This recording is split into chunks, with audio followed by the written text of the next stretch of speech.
If your Desi parents immigrated to the United States after the late 60s or 70s like mine did, So I thought I would piggyback off of this because she's right. A lot of us whose families, immigrant families, started coming to the US in the 60s, 70s, 80s. The reason why is because of the Immigration Act of 1965 being passed. Martin Luther King, along with LBJ, kind of helped pass that through. And it was very much meant to do away with the national origins quota system that had been in place since the 1920s. This was a part of LBJ's Great Society initiative, but a lot of people were not a fan of this being passed, most notably the Dixiecrats. And actually, after this was passed, they split from the Democrats and joined the Republicans. And that's why to this day, it kind of forever changed the political party landscape.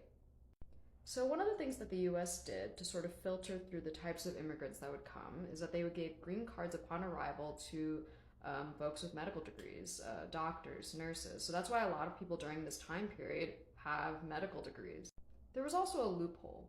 The US didn't mind if folks sponsored a relative, and that would not count towards the quota.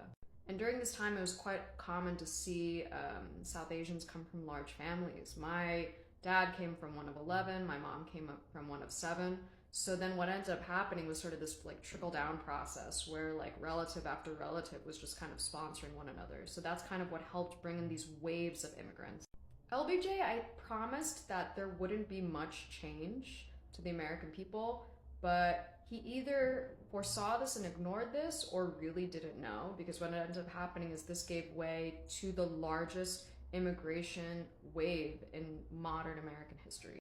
This is one of the reasons why it's so common for South Asians in the US to go down the medical field, because there was such a large wave, like several generations of folks going down the medical field.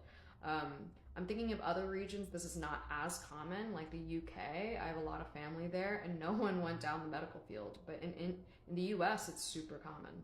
So every year during Black History Month and Martin Luther King Jr. Day, I remember to just pay my respects because this is such an important part of diaspora history. And there's so much like anti-Blackness within the South Asian community. I feel like this would really sort of humble us and help us check that anti-Blackness. Now, some communities have really paid their respects to the civil rights movement in the US. One in particular is the Dalit Panthers, which is directly inspired by the Black Panthers. So I do think some communities really have recognized the importance, but I do feel like more should. The fight for equality is very much a global fight that affects so many different regions around the world, and